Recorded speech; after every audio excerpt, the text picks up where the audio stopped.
The topic is crime and religion, and we're talking to Dr. CPoe, a psychiatrist in private practice in Nashville, as well as an ordained minister.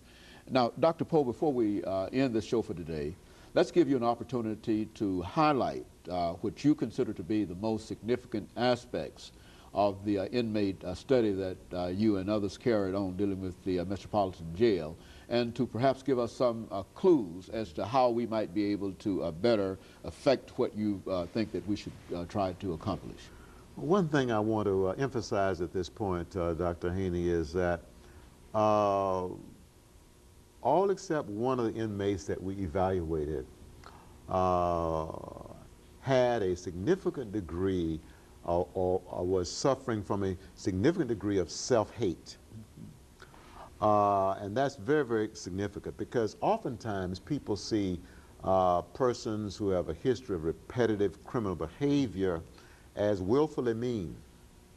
All right? But what we discovered is that most of these men, 92%, were more victims of a traumatic environment, of a traumatic hostile environment, of a depriving environment, emotionally as well as spiritually. And so at a very early age, even in their childhood, they developed feelings of self-rejection. They developed an intense dislike for themselves. And as you might imagine, if I don't like myself, it's going to be very difficult for me to like anybody else. Very good. And so persons who suffer from self-hate, and many people in our correctional institutions, I'm convinced, based on our limited study, do have this problem of very low self-esteem, and some even extremely low self-esteem, and that adds up to self-hate. And so then their behavior then is destructive, not only towards others, but it's destructive towards themselves. Well, should they be made aware that they lack this self-esteem, or what? I mean, how do you deal with that? I mean, well, I think that to help the inmates see that would be to give a test that helps to identify whether or not the inmate is suffering from self-hate or not. So by showing it to him based on test results, then that would help him acknowledge what the problem is.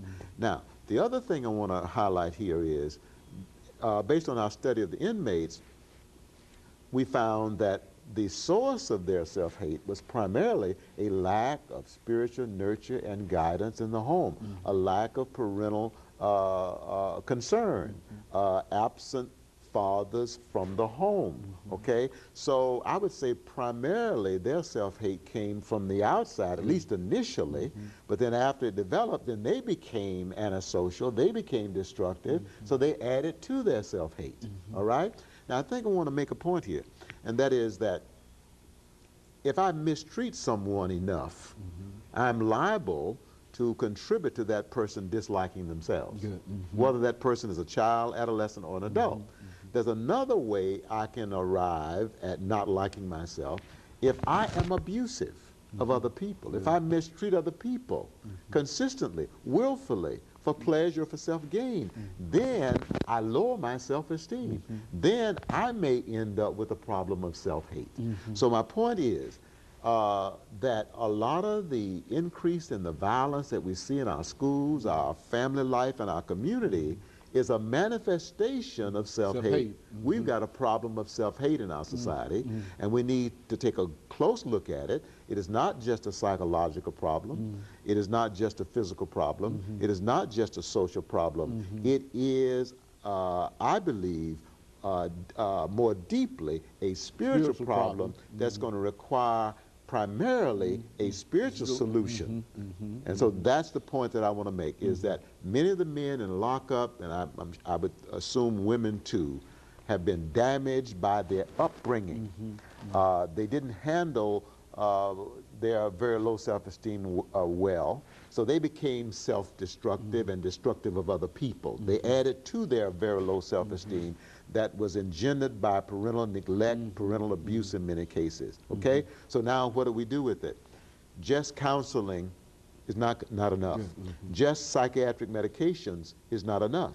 Just being confined is not enough. These people need the kind of spirituality-based counseling and psychotherapy and intervention that's going to help them alter their belief system, because many of them believe that they are no good, that they are worthless, that nobody cares about them, that they are inferior. Now, how do I alter that belief system? Well, I've got to offer that person a belief system that enables them to have faith in a power higher than themselves, and that power is God. I've got to offer them a lifestyle, all right, in which they can access that power, the Spirit of God, that changes beliefs, that changes attitudes, and that changes behavior.